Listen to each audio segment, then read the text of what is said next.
దీపావళి రోజు అర్ధరాత్రి 12 గంటలకు అలక్ష్మీ నిస్సరణం పూర్తయ్యాక నిసి పూజ అని చేస్తారు.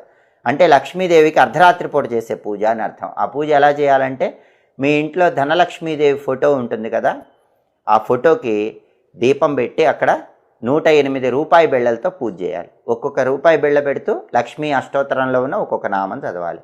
లక్ష్మీ అష్టోత్తరం 108 నామాలు చదువుతూ 108 రూపాయి బిళ్ళలతో లక్ష్మీదేవి ఫోటోకి పూజ చేయాలి. ఆ తర్వాత హారతి ఇచ్చి ఏదైనా తీపి పదార్థం నైవేద్యం పెట్టాలి.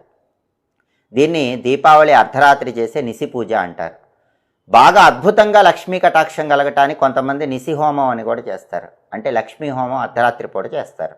హోమం చేసుకోలేకపోయినా ఈ 108 రూపాయి బిళ్ళల పూజ నిసి పూజ చేసుకున్నా కూడా అద్భుతమైన ఫలితాలు కలుగుతాయి.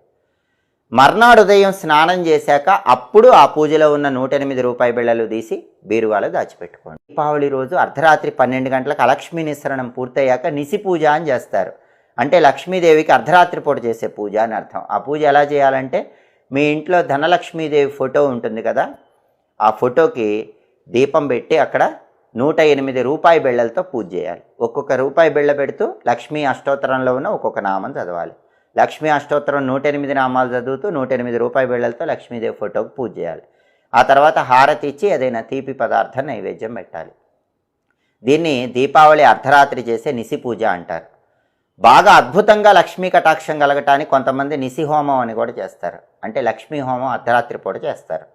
హోమం చేసుకోలేకపోయినా ఈ 108 రూపాయి బిళ్ళల పూజ నిసి పూజ చేసుకున్నా కూడా అద్భుతమైన ఫలితాలు కలుగుతాయి. మర్నాడు ఉదయం స్నానం చేశాక అప్పుడు ఆ పూజలో ఉన్న 108 రూపాయి బిళ్ళలు తీసి బీరువాలో దాచిపెట్టుకోండి.